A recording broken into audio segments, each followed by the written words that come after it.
Guess what, golfers? Vegas isn't just casinos and pool parties.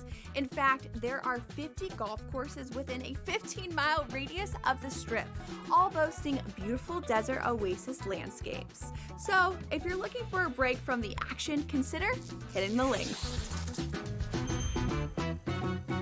See you in Las Vegas. Let's get lucky. Donnie, the season is 6 months. 5 if you check out in September. You're going to have a bad month.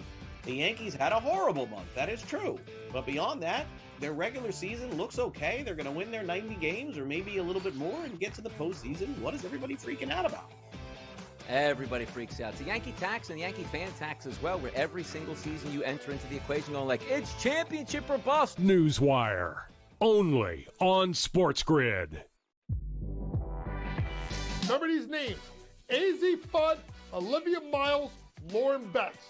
Depending on who wins that lottery, that's going to depend on who goes what. If Washington wins, it's Fudd. She's from the area. If Dallas wins, they're going to bring Fudd to play with, obviously, Paige. If Minnesota wins, I think they go Miles with the point.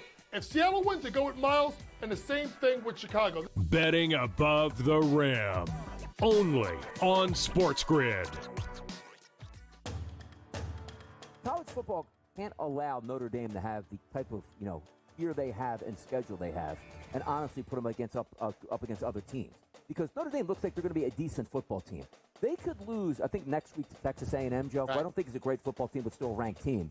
And then run the table and still be in the playoff and absolutely beat nobody. The worst schedule I may have ever seen in college football is Notre Dame this year. SportsGrid's College Football Today.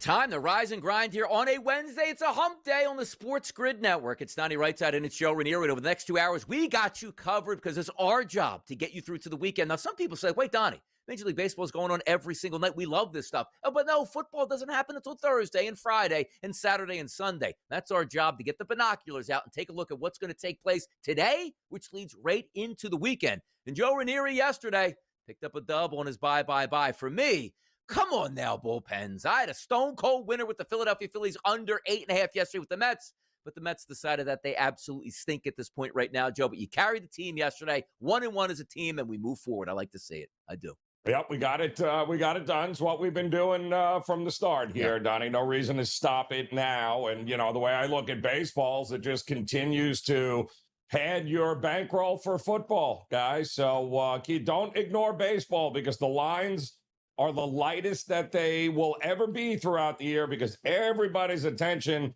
has now moved over to football, which leaves us some pretty good opportunities here at pretty good prices, Donnie. Exactly. Get those all-team totals fired up, baby, on a Wednesday. You know we're going to do that, but let's get to the 7 and 7, the hottest topics across the sports landscape, which leads us to Miami. Is it always Tyreek Hill? He's always in the news, whether he has, 15 different baby mamas, whether he's getting married, is he cheating on said wife, are the allegations here allegedly that he harmed some of his girlfriends and wives and what he's doing out here. This team is ready to implode. It's the Miami Dolphins, but Tyreek Hill, who hasn't had a 30-yard catch in an entire year, he's doing a lot off the field, though, apparently, Joe. Yeah, no, things sound like they're going swimmingly in Miami. Really good. I mean, great showing in Indy. Tua might have a concussion. Tyreek Hill is now in trouble again. So, yeah, things are going swimmingly. And really, where there's smoke, there's fire. Is there not, Donnie? It's not like we have not been down this road with Tyreek Hill before. So, unfortunately, you got to kind of take a step back. And the NFL at this point is probably going to be like, yeah, all right, when did they draw the line in the sand? He may not even be available once they go ahead and investigate this for the Miami Dolphins moving forward. By the way, did you see the B-roll here, how it started, Joe, with the picture? Can we run that B-roll one more time just really quickly on what Tyreek Hill was wearing? Oh, what's he wearing right there, Joe? Do you know what that actually is? Yeah, I know. Yeah, and unfortunate. Yeah. Again, subtle The hit. level of leadership with the Dolphins organization is over the top, It's Donnie. good. It's over the top Yeah. good. Unreal. It is. And by the way, the NFL not getting good put in a spotlight here in the 7-7. We just talked about Tyreek Hill allegedly accused of domestic violence. Now we get to Jalen Carter, who has an off-the-field history as well. Now an on-the-field history as he spit on Dak Prescott. But the NFL goes, he got suspended for one game already. And I told you, Joe, I'm a conspiracy theorist at heart. I was shocked he was not suspended to make sure that the Chiefs do not go 0-2. Jalen Carter's going to play. That means one of two things. He's going to have 3 sacks, 2 tackle for losses, and 6 personal fouls, or they might just throw him out early in this game anyway. But Jalen Carter, he's going to play against the Chiefs. And I don't think he's going to be spitting in anybody's direction, Donnie. I think lesson might have been learned there. Not to mention, I think this was a pretty interesting, hefty fine, too, as well. But it's not like he got to play half the game and he's got to be suspended for the first half. No. He got tossed before he even played one down. So, yeah, he missed the game when he was ready to play the game. So I agree with the NFL's decision here. He already got suspended the game. Move on. He wrote the check. Everybody move on. Game 2. Yeah, if he did it like late fourth quarter, you can almost see like, well, he's got to miss some time. But the fact that he didn't play a single snap in that game was really the de facto suspension. That's what the NFL saw here. But by the way, other NFL things, the most boring play in sports typically was the NFL kickoff. I got to tell you now, Joe Ranieri, I like what the NFL has done here. It's kind of quirky with the way they do the kickoffs. But remember, it's like, hey, if you kick off, that ball goes in the end zone and you put it at the 30-yard line, everybody still did it. Now they moved it to the 35 and you're getting returns now. I like this move, Joe. I do. How about you?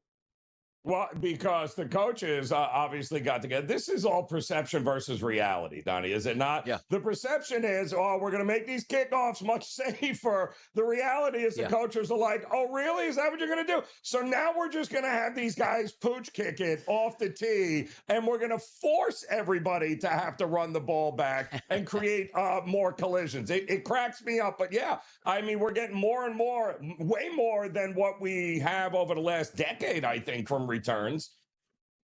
If you're going to got to keep special teams, right? Because it's almost like a ceremonial kickoff to the game. So I don't think they're going to change it. But I got to tell you, Joe, if they just did away with the kickoff and gave everybody the ball at the 30-yard line, I don't think anybody would miss that play at all. But at least now we don't watch the ball land in the stands for a touchback and you started at the 20-yard line. So at least there's that. Field goal. How about Colorado? Yeah, exactly. I mean, this guy's have the leg to kick it through the uprights on the kickoff at that point. So at least we're now getting some returns in the business. Colorado, Ryan Staub. Who? Yeah, that's right. Who? 4 and 5 stars getting passed over. Why? Staub looked good against Delaware. And Dion's like, I'm not playing anymore. I'm playing the guy who's hot right now. And it's Ryan Staub for the Buffaloes. Yeah, I don't get it. I mean, he's got a freshman in Julian Lewis who was a absolute stud in high school. I mean, one of the top recruits in the country, him and Blair Underwood, and he chose to go to Colorado. And now, Caden Salter was awful, and but Julian Lewis now has got to wait his turn.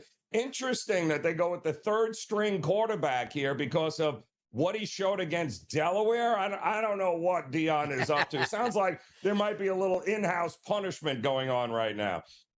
He's trying to say, you guys that are 4 and 5 stars, I need a little bit more out of you. And just to do that, I'm going to start a kid that's probably shouldn't be starting here. But credit the kid for sticking there, working hard, and getting the start this weekend. And maybe he doesn't relinquish that job. But when you are on the recruiting trail, 4 and 5 stars in high school, don't want to see like, oh, wait, it is an open competition. Like if I go there as a 4 or 5 star, I don't care who's behind me. You better guarantee me I start for at least 2 years there. Deion's not playing that game right now. We'll see how that turns out. How about this? You know what else turned out? The first place Toronto Blue Jays pick up a win yesterday, but also Bo Bichette heads to the 10-day IL. And that wasn't from a game last night. That was over the weekend, getting thrown out at the plate by a nice throw by Cody Bellinger. He heads to the 10-day IL with that knee injury. Not good. No, it's not good for because he was really starting to heat up for Toronto. He was a big part of that surge and their ability to be able to at least keep the Yankees and the Red Sox at arm's length. That's a big bat to lose at this time of year. And who knows, Donnie?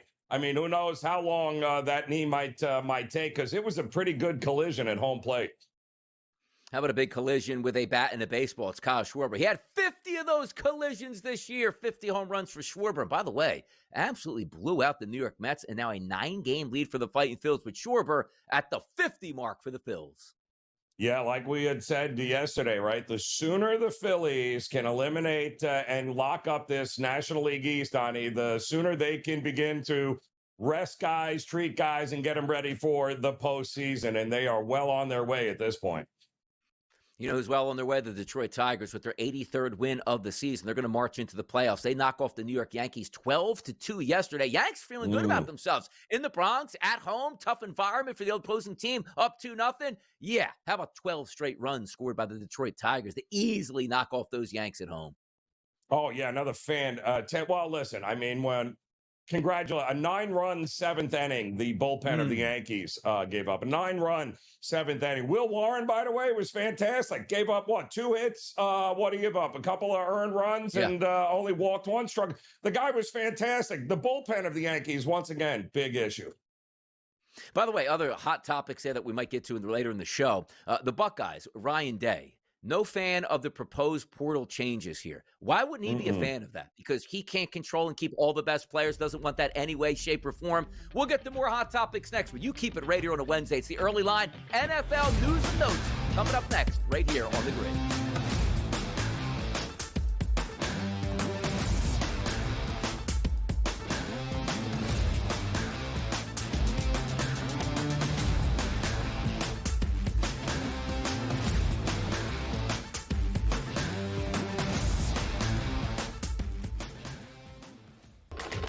Enter into the magical world of McLuck.com, where even the smallest of spins can win real cash prizes.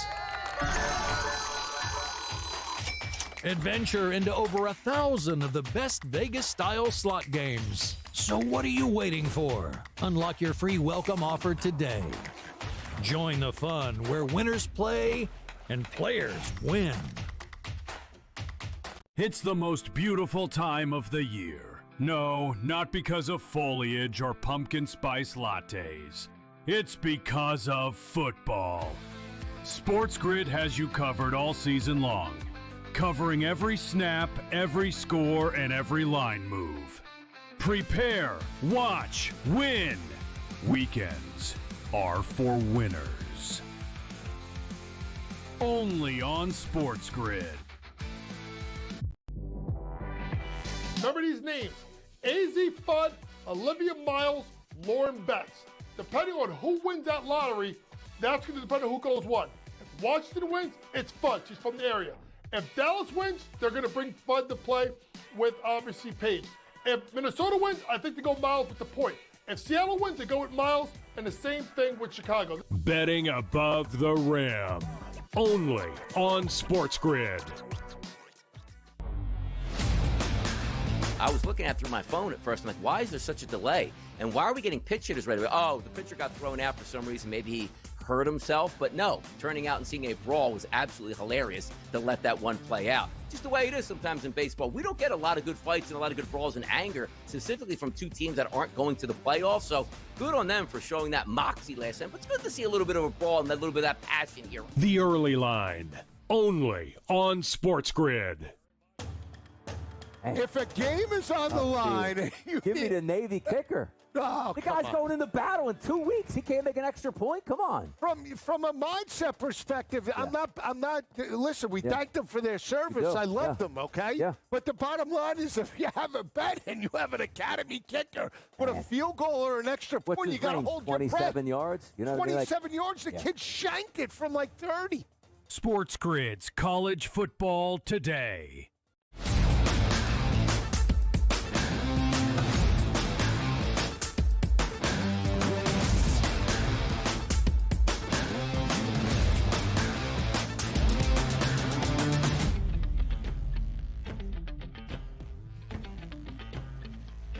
Hour number one in full effect on the Early Line right here on the SportsGrid Network. Joe Ranieri and Donnie Rightside. Passion, Joe. Passion. Sometimes I'm passionate about things that don't even have anything to do with what happens on the field, but it's about the field itself. I can't stand when I watch the Chicago Bears for the last 20 years. Oh, let the grass grow, and the grass is bad, and we can't do this, and we can't do that, and it's too cold in the stadium, and we messed up our redevelopment here of Soldier Field. Let's remove that from the equation.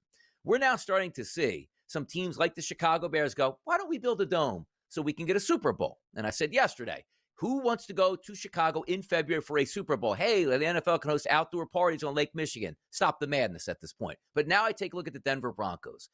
Always fun in the Mile High City. Why? Because what a home field advantage. It's at elevation. It's going to be cold. It might snow, and Denver's going to have that advantage. You know what Denver goes? We're going to build a world-class facility that's going to be a dome/retractable roof stadium. What's the point? I don't know. I have no idea where we're going in the NFL, where these teams are saying, well, then we can hold concerts year-round, understandably. But if we just got an agreement, Joe, from the NFL teams, because case in point, like the Houston Texans, the Indianapolis Colts finally had their roof open this weekend. Retractable roofs mean we'll open it one time a year. You get to the playoffs. I want to keep it closed. There's more noise. If I can get a guarantee from every NFL team that the roof will never, ever be closed for football games, but for the Super Bowl and or concerts, I'd have no issue with it. But, Joe, we all know the truth. You know, down in Houston, the Astros, where they play baseball, how many times they open that stadium? Once a year, maybe? Why even get a retractable roof to fake like you actually want to keep it open? That's my issue. That there is only one sports franchise that should have a enclosed dome in Colorado. One.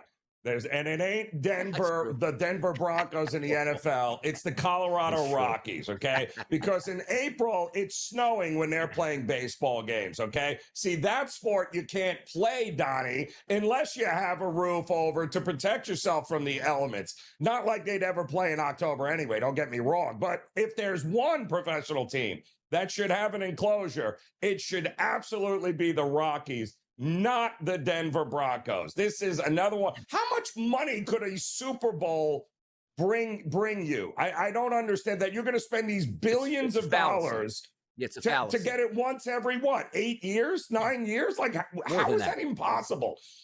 Yeah, Denver's not the rotation, Joe. Like, Denver's never going to be in the rotation. They're going to build it to get a Super Bowl, which is once of every, let's just say, 15-year event or 20-year event for Denver. It's a fallacy that says we can have other concerts in town. I understand that. But keeping the roof open, and also, like, the true advantages, right? Hey, you don't want to play in Denver, in Buffalo. Right. You don't want to play in Philadelphia, because if you're a warm weather team, that's a major disadvantage. Your major advantage for Denver is playing in the elements. You're used to it here. The fans are used to it. And also the pageantry of TV. Football is made to be played in the elements. Case in point, Joe, we don't play football in the NFL in May, June, July, August, and September and have the Super Bowl September the 30th. It's played in the heat of September and then evolution right through to the winter in most cities. I don't know why we're trying to reinvent the wheel. Otherwise, Joe, what's going to happen in 10 years? Everybody must have a dome stadium. And also the concept of, if we get a stadium here, we get the Super Bowl. Nobody wants to go to Denver for the Super Bowl. We want to go to Vegas. We want to go to New Orleans. We want to go to Miami. We want to go to party cities.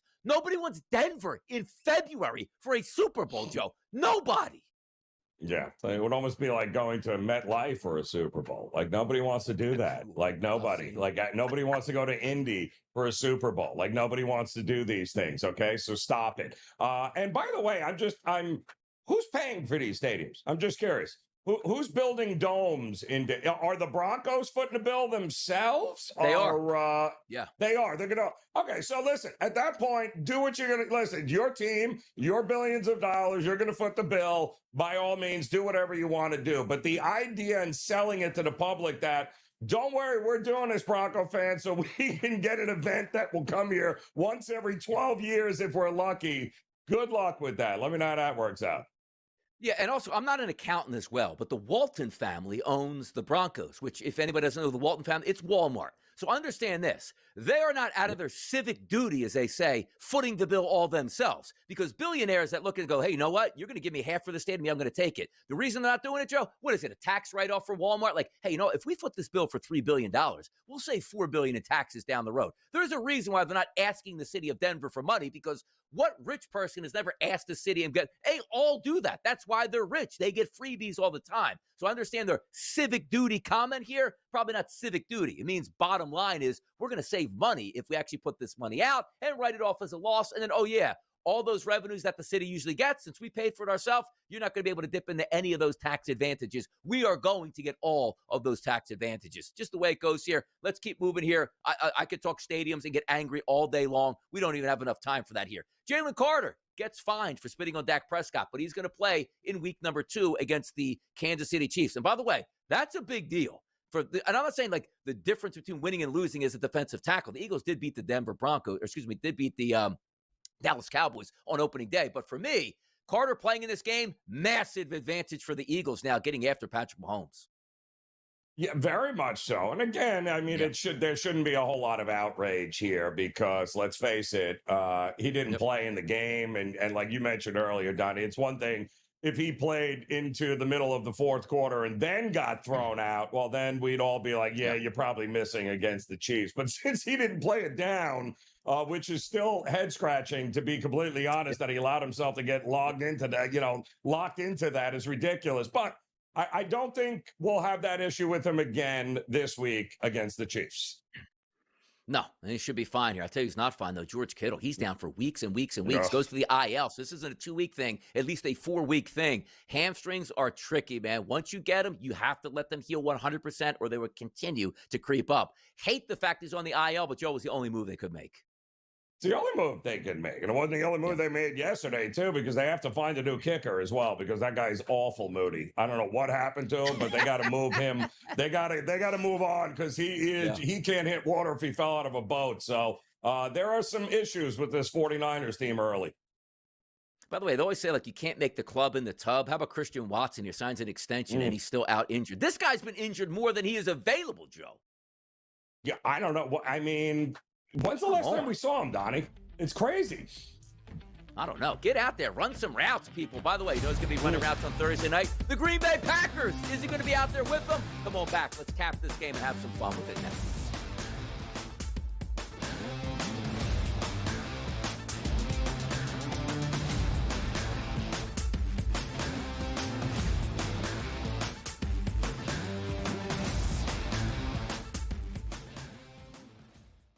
It's the most beautiful time of the year. No, not because of foliage or pumpkin spice lattes.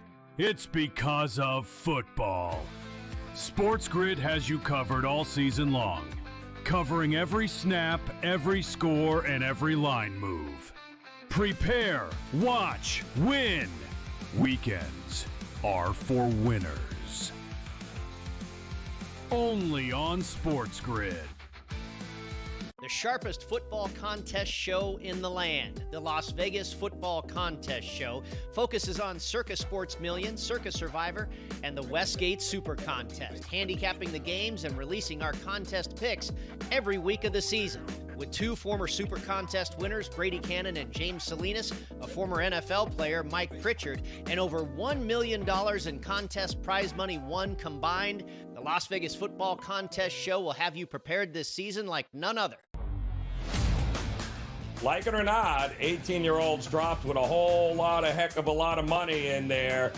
Boy, I tell you, it changes people, Donnie, and it's a new reality that we better get used to in college football because look at the kid from UCLA, former Tennessee quarterback, making millions of dollars. You really think he cares? They got absolutely embarrassed and trounced. The Early Line, only on SportsGrid.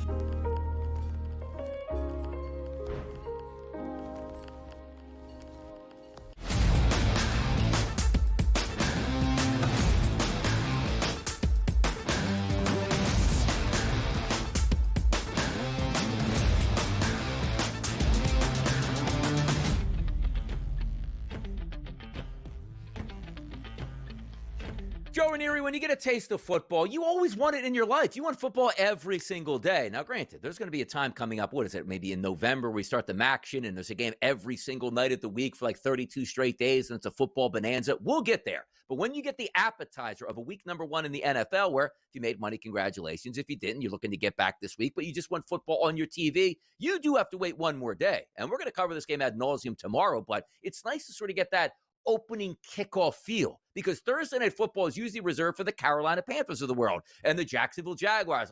Look at this game tonight. Yeah, we'll watch. Yes, we're handicapped, but it means nothing in the standings. Au contraire, tomorrow night, 8:15 p.m. in Green Bay, Wisconsin. That's Lambeau Field. It's the Washington Commanders and the Green Bay Packers. Both of these teams 1-0. Both of these teams in the NFC. This could be one of those non-divisional games, but conference games that could come up in the standings at the end of the season where whoever wins this game gets the nod and the boost and might be able to host a playoff game instead of being on the road. The line opened up, Joe, 3.5 as a favorite towards the Green Bay Packers. The line currently sits 3.5 towards the Green Bay Packers. A total that opened at 48.5. You know where it still sits today? 48.5 to 48, depending on where you're shopping at. Give me a quick little look, Joe, when you first saw that line and the expectations for Thursday Night Football.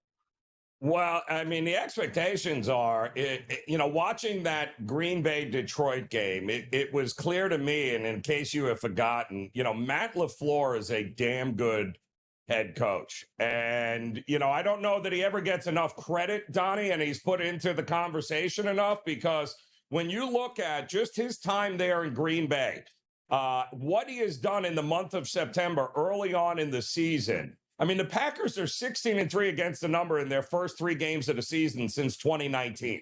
That's the best in the NFL of any team, Donnie, that early on. He's also 8-0 against the number at home at Lambeau Field. The only way in September you have these kinds of numbers is because you're a damn good coach who's got his team ready to play football early on. And that's I don't put Washington in that category at all. Tough place to play with a coach that last week looked like they were playing, had been playing football for 2 months. They look like October, November form. I don't see any reason to fade LaFleur or the Green Bay Packers at home this early in the season. Yeah, my always rule of thumb, too, is on Thursday Night Football games, like even as it sorts of build at the later parts of the season, is it's home team or no team for me, because the distinct disadvantage that you are at from being the road team, which means, again, both of these teams played on Sunday. Well, one team went home after Sunday and got relaxed and goes, okay, we got practice for a couple of days. They're going to play right back in the same stadium. Meanwhile, Washington played at home on Sunday football. They have Monday, Tuesday, then you're in the air on Wednesday, and then you're there for Thursday. You have to travel. You have to get on a plane for a few hours and then get to Green Bay, and it's a hostile environment. We understand that. It's still early in the season, and we always like to preach. Weeks 1 and weeks number 2, some of the toughest weeks in the NFL season to handicap, but I'm with you. That line's not moving at 3.5. It feels like they got it right, because you move it to 3, the avalanche comes down on the Green Bay Packers. You start to move it up to like 4.5, 5. Then people are like, all right, you know what? I think it's going to be a close game. But even in the first games of the season, Jaden Daniels wasn't really tested all that much, Joe. 30 passes total, 1 touchdown pass in the end zone, of course. Jordan Love, 16 of 22 with 2 touchdowns here. Both of their teams won comfortably here. I'm looking to see some adversity in this game. I'm intrigued. Like, if we ask you, Joe, for like one betting pattern to look at, is it the quarterbacks? Is it the running backs and the wideouts? It's really the quarterbacks for me in this game. It's the quarterbacks and the head coach. Keep in mind, too, watching that Commanders game against the Giants, why count 12 penalties in week 1? I mean, there you go. That's the difference between LaFleur and Green Bay and what you're getting with the Commander. You can't have 12 penalties in a game against the Giants in game 1, no less. Yeah. I think a short week, less time to be able to correct those kinds of mistakes, which means, Donnie, there's going to be overflow into this game for the Commanders. If you're that sloppy and that undisciplined, a short week on the road is not going to help that. It's going to help the Green Bay Packers, that's for sure. Jordan Love, total right now for his passing prop, 226.5, and that's live. And then Jaden Daniels is 225.5. The touchdown props over 1.5. One is juice, and that's Jordan Love at -112, and one is plus money. That's Jaden Daniels at +122. Some of the markets that we always enjoy, right, are the touchdown props. Josh Jacobs in that Saquon Barkley territory at a -210 price. Everybody else, though, Joe, is plus money. Terry McLaurin, Deebo Samuel, Jaden Daniels, Jaden Reed, which is nice. This isn't 37.5, Joe. We're in the high 40s. We're getting touchdowns. So you're getting some good price points there. 10 games in a row now, Josh Jacobs has scored a touchdown for the Packers. 10. Yeah. How about that, people? Touchdowns flying Thursday Night Football. I cannot wait to get there. But you know what's going on in the Diamond? Maybe you don't, but it's our job to get you caught up right here next on the Early Line.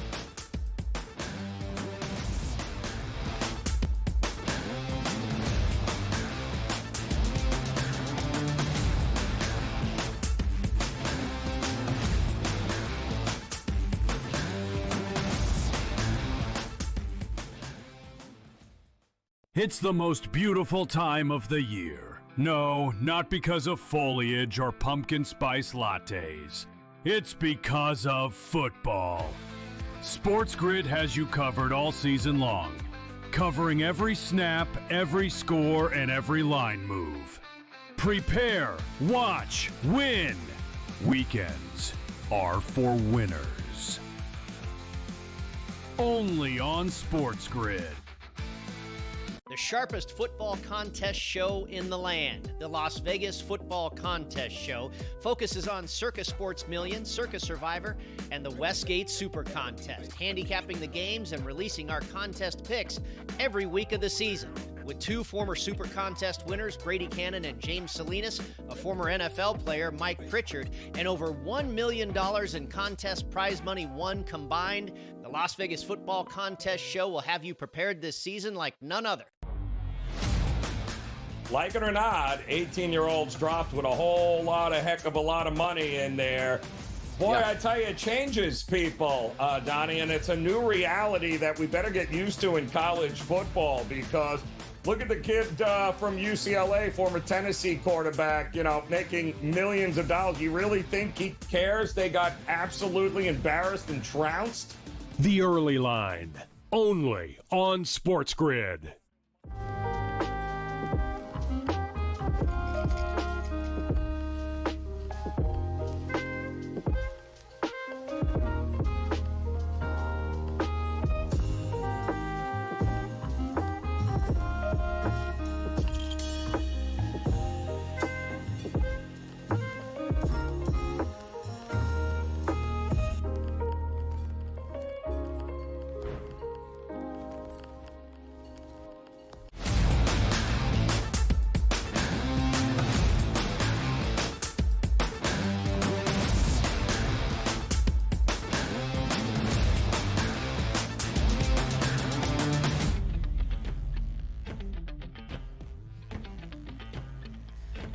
The Ranger is in charge in Philadelphia. And if you didn't know by now, Zach Wheeler's probably not going to come back for the playoffs. We know that. Zach Wheeler's not going to be back probably even for spring training. We hope he's back as Philadelphia Phillies fans, but maybe not. It's up to the other guys in that lineup to step up. Ranger Suarez last night against the New York Mets, he was nothing short, Joe, of phenomenal. 6 innings pitched, 1 hit given up, 12 strikeouts as the Phillies put away the New York Mets 9-3, which also saw Kyle Schwarber's 50th home run of the season. A series that the Mets were like, you know what? Banged up Philadelphia Phillies. We sweep them again. We can put pressure. There is no pressure. The Phillies are the NL East champions. I'm stamping that right now. They ain't losing a 9-game lead here on the New York Mets. They easily cruised last night. Well, I think I mentioned to you, we did the math yesterday, Donnie, on the show, that the magic number as of yesterday was 11 for Philadelphia, now down to 10, and it probably won't be long before it is single digits, right? So it's a 9-game lead, a 10-game magic number to wrap it all up here. Any combination of wins and losses for Philadelphia and the Mets, and that is over. And I'm not quite sure they're going to win today, but Ranger Suarez, my goodness, another outstanding outing here. And, I mean, the Phillies jumped all over Manaea early, 4 runs in 2 innings. It was up 4-0, and the Mets just floundering at the plate. They had absolutely no answers for Suarez whatsoever. And I think, Donnie, they didn't score until the 7th, so that means they got shut out all day. The previous game, they didn't score a run, and it took them, they went 6 innings without scoring a run in this game. That is impressive with Nola and Ranger Suarez. That is who the Philadelphia Phillies are. Beat him down. Also, Dave Dombrowski, the general manager, I mean, making moves at the deadline. Duran has been fantastic, and so is Harrison Bader. Like, the Phillies couldn't find anything in center fielder for years here, trying the Johan Rojas's of the world, which never worked out, and they have an everyday center fielder that plays great defense, is hitting the cover off the baseball. Good moves at the deadline, certainly paying off for the Phillies, and that's the good part about that magic number, right? It's a combination. So you come in yesterday with 11 games as that number. You beat the Mets head-to-head. That's 1 win for the Phillies, 1 loss for the Mets. That's 2 more games off that magic number. It's down to 9 for the Philadelphia Phillies. I'll tell you who could have used 9 runs yesterday, the New York Yankees, 9 more, and they still would have lost that game 12-11. They got pounded in the Bronx 12-2. They had a 2-run lead entering into the 5th, and then 12 unanswered runs scored by the Detroit Tigers. They waste the New York Yankees 12-2 yesterday. Yeah, I mean, I don't know what to say. I mean, Carpenter, you needed this kid to show up and show out, and he did. I mean, the kid was really, really good there, and then the wheels fell off in the seventh inning. I mean, Warren went 6 innings, gave up what, 2 hits, 2 earned runs. He struck out a handful of guys that didn't walk a whole lot. I mean, he kept the Yankees in the game for 6 innings, and then you give way to the bullpen. And that's what you got, Yankees. I mean, what is going to happen in the postseason? I mean, it's not like Detroit is a postseason team with the best record in the American League, and that's what we're going to expect in the 7th, 8th, and 9th inning from this bullpen. Yankees very much in trouble here. No, and also not getting any help from the Toronto Blue Jays as they walked off the Houston Astros 4-3 yesterday in Toronto. It's a microcosm of Major League Baseball, right? Oh, look at Houston, 2 in the top of the first. They're going to have a great offensive night. They scored 3 runs in 10 innings last night with 2 coming in the top. If you're not adding on, you're going to get beat. And by the way, they had a 3-0 lead entering into the bottom of the 6th inning, and then 4 unanswered runs there for the Toronto Blue Jays. 83 wins for the Jays as they stay in first place in the AL East. Yeah, and ironic, crazy enough, right? Think about it, Donnie. I mean, the big issue with Toronto has been the amount of games the bullpen has blown for them. I mean, a ton, and yet Hoffman gets in last night, gets it done. They were able to lock it down and walk it off in extra innings. And it was good to see that, Bieber got back on track there, but didn't factor in, but certainly pitched good enough to be able to win that game. Yeah, I'll tell you what's funny, too, is you look at the standings across Major League Baseball, like, hey, there's a couple teams with big leads. Like, the Guardians are 8.5 games back of the Tigers. You take a look at now the Mets are 9 games back. Like, the team that has the biggest lead in their division is the Phillies. And, like, 3 weeks ago, you never would have thought that was like, oh, it's Detroit's going to run away with it, or, the Dodgers end up running away with it. Now it's the Phillies with that 9-game lead. The Padres lost yesterday to the Cincinnati Reds. And this is what starts to get interesting now. The San Francisco Giants moving closer to the Mets. So are the Cincinnati Reds, and a lot of pressure that's building up. The Padres just can't seem to get out of their own way. You try to track down the Dodgers, and now you're 4-6 in your last 10 games. Same thing with the Dodgers, but the key here is the Dodgers have won 3 games in a row. Come on, Padres, get it together. Yeah, no, and it was funny. It could have been worse than that. Tatis had robbed a home run, I believe, early on in that game by Stevenson. I mean, what a grab. But then Stevenson ended up, I think, hitting a home run later on in the game anyway, so it didn't kind of matter. But I guess you lost the game, but maybe you won the battle and the war, right? Because the fact that you got Michael King back, and I think he went 5 innings, Donnie, that's a good sign for the Padres moving forward. They need to solidify that rotation. 5 innings, 3 hits, 2 earned runs, walked 1, struck out 2. That's good news for the Padres that he was able to go 5. The Cardinals, just a wasted season, 72 and 74 in the season. They lose to the Seattle Mariners, who are trying to track down the Houston Astros themselves, with the Astros losing and the Mariners picking up a victory yesterday, 5-3. Shout out to bullpens. A bullpen arms did not give up a single earned run, but it was the starting pitchers. Matthew Liberatore stinks. He got me in his last start. 4 innings pitched, 5 earned runs last night. Kirby, 4 innings pitched, 3 earned runs. And as I said, the bullpens shut it down, but the Mariners pick up their 77th win of the season. It's going to be a fun watch here in that AL West to end the season, Joe. Now a game behind there, and Arozarena, I believe, 4 ribbies in that game last night, single-handedly. Ended up beating the Cards, and you mentioned the bullpen and Munoz come in and knock it down for him. So good job by Seattle. Waking up early. It's the early line. Did you know there's an early on the mound yesterday for the Boston Red Sox? And by the way, 5 innings pitched, 5 hits, 11 strikeouts in Sacramento. It's like a bell curve, right? Like you have a great game in Colorado, you should get an extra gold star. Same thing in Sacramento. Boston, 6-0 victors over the Athletics as they try to put pressure on the Yankees and also the first place Toronto Blue Jays. Connolly early strikes out 11. Oh boy, that's and that also, I believe, is a record for a major league debut with Boston there. I think he tied it.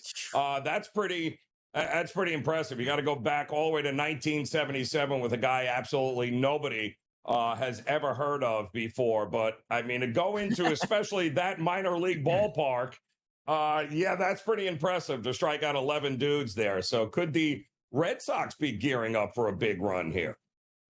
They got Tolley or was pitching there, so a couple young guys. The Mets are trying to do that. It's not bad bringing up some of those guys that might be able to help you down the stretch here. But also, I was sort of circling, like Dustin May was supposed to start. I'm like, oh, he stinks, he'll get lit up. That's a pretty good move for the Red Sox to sub in a struggling pitcher and put in a kid that's going to throw 11 Ks in a shutout victory in his debut. Love to see that. It was an easy winner yesterday. Los Angeles Dodgers 7-2 over the Colorado Rockies. I had them in an all-team total parlay. Easily hit that by the third inning. Cruise control. But then anytime you face German Marquez, it's supposed to be cruise control. Dodgers handled their business. Yeah, and Sheehan now also again nice outing. Look at Emmett. I mean, he was questionable, a couple of months ago, and it was like, oh, but they've kept him around and they've stuck with him for a while now. The guy's got some electric stuff. But Dodgers as a $3 favorite against anybody is a little, but they got it done last night at home against Colorado.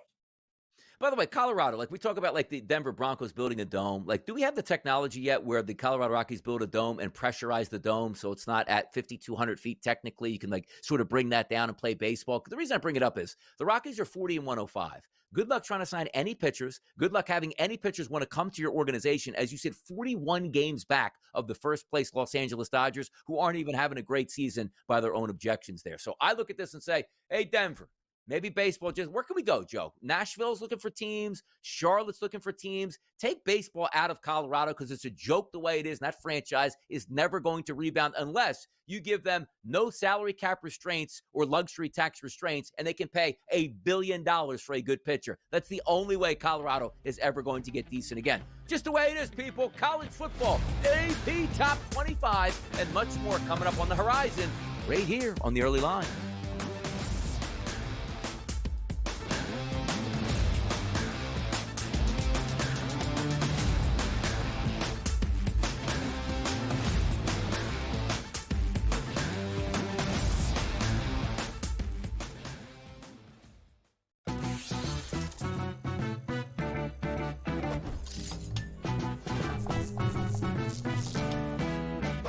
Time on a casino floor and feeling a little overwhelmed? Well, here's a tip. Lots of machines have a free demo mode you can try for practice. So give those slots a spin in practice mode before you start putting down some real cash. Now, go get lucky. See you in Las Vegas. Let's get lucky. College football can't allow Notre Dame to have the type of, year they have and schedule they have, and honestly put them up against other teams. Because Notre Dame looks like they're going to be a decent football team. They could lose, I think, next week to Texas A&M, Joe, who I don't think is a great football team, but still a ranked team, and then run the table and still be in the playoff and absolutely beat nobody. The worst schedule I may have ever seen in college football is Notre Dame this year. SportsGrid's College Football Today. Quarterback or coach has to answer for it. Right. Goff, Campbell. Listen, I'm not firing Dan Campbell already. I might be shipping Goff. I don't know, but I think the Lions. Again, it's week 1. Are we overreacting? I think the panic meter in Detroit is blaring. I think people are wondering when do the Pistons start. Pro Football Today, only on SportsGrid. It's the most beautiful time of the year. No, not because of foliage or pumpkin spice lattes. It's because of football. SportsGrid has you covered all season long, covering every snap, every score, and every line move. Prepare, watch, win. Weekends are for winners. Only on SportsGrid.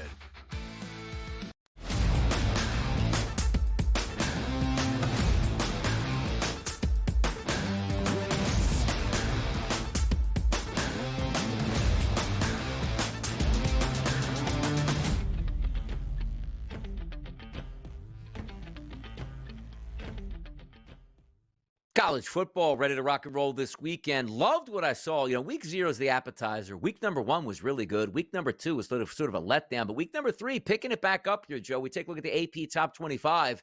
A lot of these teams in action this weekend, of course, but also more importantly, a lot of these matchups here ranked in the top 20. 2 of those games that stick right out, the Georgia Bulldogs and the Tennessee Volunteers and the Miami Hurricanes and the South Florida Bulls. So let's start with the big game of the weekend. It's Georgia, it's Tennessee, it's 3:30 p.m. It's in the SEC, just the way we love it. And setting up this game here, a favorite on the road for the Georgia Bulldogs at 3.5 with a total of 49.5. Oh, Rocky Top. Do they have an upset maybe brewing there? Is Georgia and Kirby coming to town and ruin that party? Yeah, and keep in mind, it's because they opened up a much bigger favorite than that, Donnie, Georgia, but it has been Tennessee money early on in the week, which has pushed it almost through that key number. And keep in mind, too, this is now going to be the third week in a row where Tennessee is down a couple of starting cornerbacks in that defense here. So will they be able to hold on? Aguilar has been phenomenal for Tennessee here. Georgia, it's amazing to me how little anybody talked about this team heading into the season. We had a lot of other people to crown, but Georgia wasn't in the conversation. Georgia will be very much in the conversation if they go to Knoxville and end up handling business against Tennessee here. But no, so far it's been all Tennessee money during the week, pushing this thing back down. Tennessee as that home dog here. Everybody loves a good home dog. We'll see if we get points in that game. But love to see the SEC big games right at 3:30. It's where they belong. You know, they're not really belonging in the top 20 all that much. It's South Florida, but you know where they belong? In the top 20. You knocked off back-to-back ranked opponents. You deserve to be ranked here. Miami comes in as a ranked team, knocking off another ranked opponent week number 1 in the Notre Dame Fighting Irish. And then you saw the Bethune-Cookman game last week. It is what it is. You get that blowout tune-up. And maybe you thought this game was going to be a tune-up as well. Not the case, but the line, Joe, opened up at 15.5. Now bet up to 17.5. A lot of people believe in the Miami Hurricanes and saying, well, how good was Boise and how good was Florida, sort of knocking South Florida? I think South Florida, Joe, can stay within 17 points of Miami. I actually think that. Well, that's what their books are hoping you think here. But this is a terrible spot for South Florida. This is not good for them. 3 in a row. I mean, it's the schedule. The fact that they won against a top 22, two top 25 teams back to back. Now have to travel down to Hard Rock in Miami to take on a much more difficult team here in the U than what they had in Florida. Never easy to win in the swamp, but this is going to be a different animal for them this year here in Miami. And I think, I think you want to believe that they can cover it, but they are not going to start 3-0 on the season. Donnie, they could very well get the doors blocked. And who could blame them? I mean, you started off 2-0 against 2 top 25 teams. If they get blown out here, can you really blame it? No, you can't blame them there. But by the way, did you see the viral video going around with the South Florida Bulls coaching staff for like some of these secondary coaches, I guess, coming down from the press box and celebrating next to the Florida Gators coaches there? I'm surprised there wasn't more of a melee because understand this. College football at that level is high stakes. You know that Florida staff is under so much pressure. And by the way, it's not that I don't think Billy Napier is a good football coach. He is. But the way that you say, like, do you not want me to succeed? Like the last 2 years of just the schedule for the Florida Gators, Joe, how can you expect anybody to survive? And you know they're already walking on eggshells to have the South Florida Bulls celebrating right next to them as they go down the elevator. Well, because, listen, that's big brother, little brother. There's only, it's down I-4 from Tampa, going straight up towards Gainesville there. Yeah, it's, that's all those kids on South Florida and coaches, they were all denied by Florida there wanting to play football and get recruited. So there was a lot of confidence with that. And listen, they had gotten beat up over the last couple of years. Well, they'll have any opportunity to show that they belong if they start 3-0. I'll tell you that.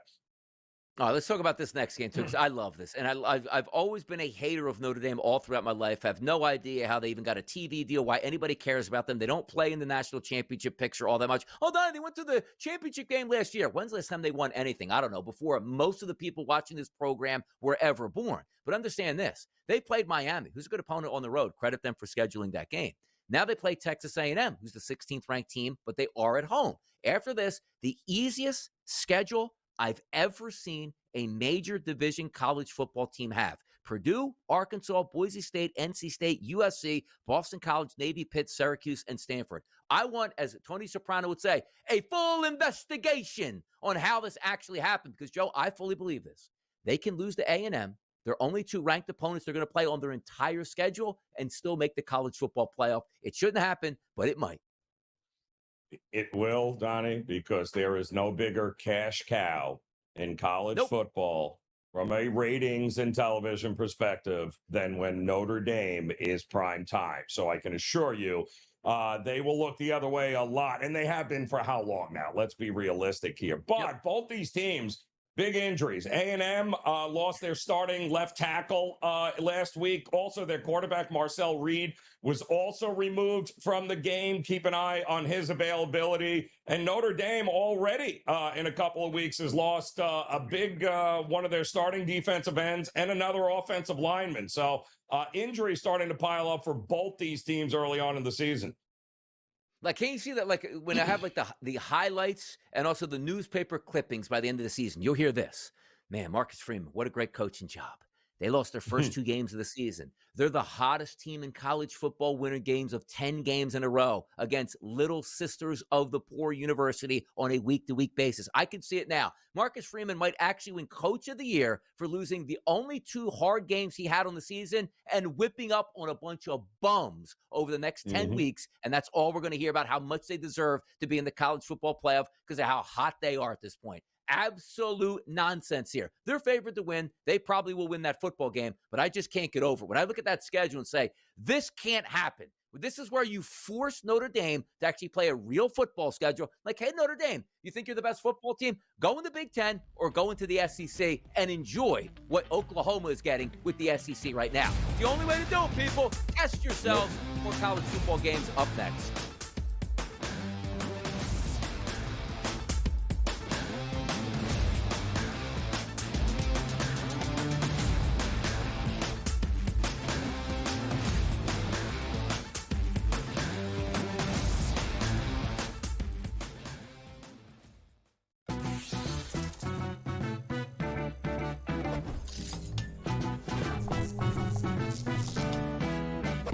Time on a casino floor and feeling a little overwhelmed? Well, here's a tip. Lots of machines have a free demo mode you can try for practice. So give those slots a spin in practice mode before you start putting down some real cash. Now, go get lucky. See you in Las Vegas. Let's get lucky. College football can't allow Notre Dame to have the type of, year they have and schedule they have, and honestly put them up against other teams. Because Notre Dame looks like they're going to be a decent football team. They could lose, I think, next week to Texas A&M, Joe, who I don't think is a great football team, but still a ranked team, and then run the table and still be in the playoff and absolutely beat nobody. The worst schedule I mean, I've ever seen in college football is Notre Dame this year. SportsGrid's College Football Today.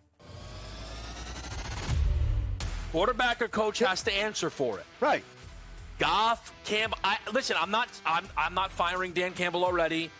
I might be shipping Goff. I don't know, but I think the Lions. Again, it's week 1. Are we overreacting? I think the panic meter in Detroit is blaring. I think people are wondering when do the Pistons start. Pro Football Today, only on SportsGrid. It's the most beautiful time of the year. No, not because of foliage or pumpkin spice lattes. It's because of football. SportsGrid has you covered all season long, covering every snap, every score, and every line move. Prepare, watch, win.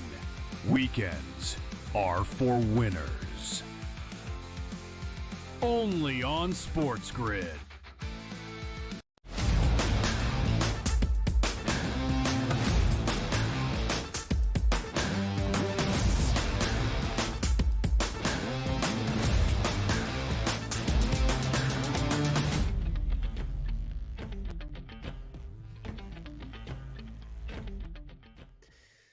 Joe, we were probably set up here to have one of the best SEC games of the year. All the hype, pomp, and circumstance. Oh, my goodness. Billy Napier's got his boys back. They're ready to compete for an SEC championship. And then there's always LSU. Ooh, they got to escape and go to the other Death Valley and pick up a victory. LSU did that. LSU's unbeaten. Florida is not. They lost to South Florida at home last week. So some luster off of this game. A 7.5-point favorite for LSU in Death Valley, taking on Florida in a total at 48.5. This is one of those games where is Florida as bad as what we saw last week on offense? Can they rebound? It's an SEC game. Maybe it was a look-ahead situation for them, if you will, even though you should have been overlooking a team that just knocked off a ranked team with South Florida taking on Boise. What are the expectations for you, Joe, and how do you see this playing out, Florida and LSU this weekend? Well, we have seen some crazy line movement in this game, Donnie, because we saw LSU open up as a 7.5-point favorite. It immediately got bet up to 9.5, and then the buyback happened again, brought it back down to 7.5, which is where we're sitting right now. But the total has also cratered, 54.5, now down to under 50 points. And who can blame them? Did you see LSU's game last week? It wasn't exactly like they ran over La Tech either, Donnie. That was another low-scoring game. 23-7, I think, was the final there. So, this, of course, you're going to look at this. Everyone's going to remember LSU manhandling Clemson, right? Nobody's going to think about what they did last week. They're going to see Florida losing at home to South Florida as a 18.5-point favorite. And everyone's going to be like, oh, my God, LSU's going to run.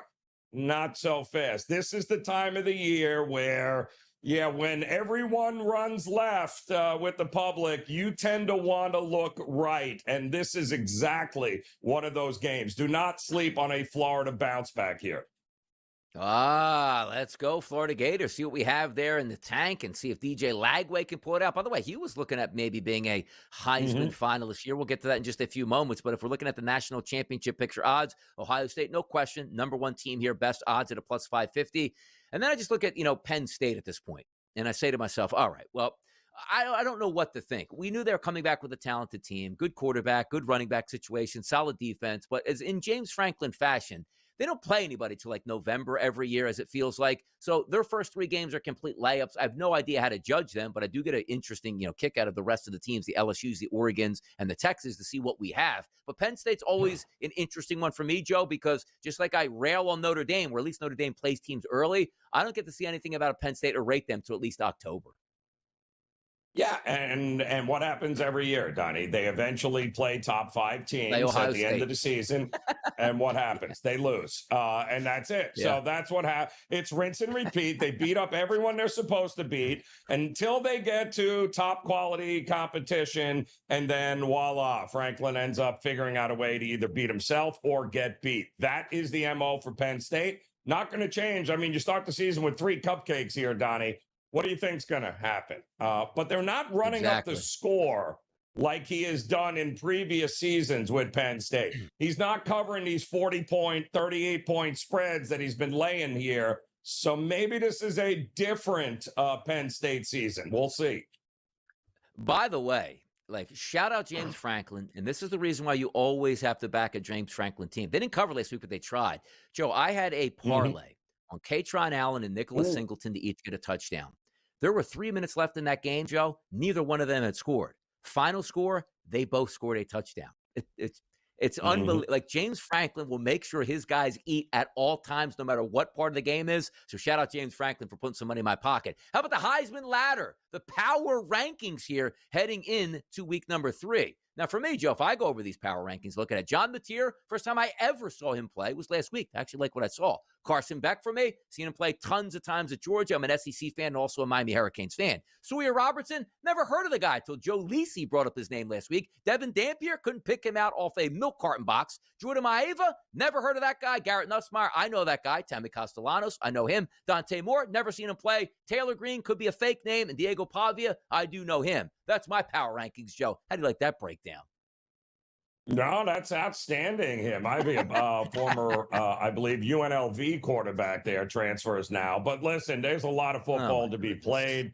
And again, it's not like Beck is interesting. I mean, you talk about a dude who's been playing college football for a million years, has lost, 3 games? And we're not going to consider him as maybe a front runner here and a possibility if the U runs it. So, Yeah, I think there's a lot of football and a lot to be decided as far as the Heisman favorite as weeks move on. All you need is one good week. Tommy Castellanos. Anybody asking him if he was going to be a Heisman Trophy winner before the season? Absolutely not, people. Hour number 2 is coming up. The hot topics have only started. Make sure you keep it right here on the SportsGrid Network.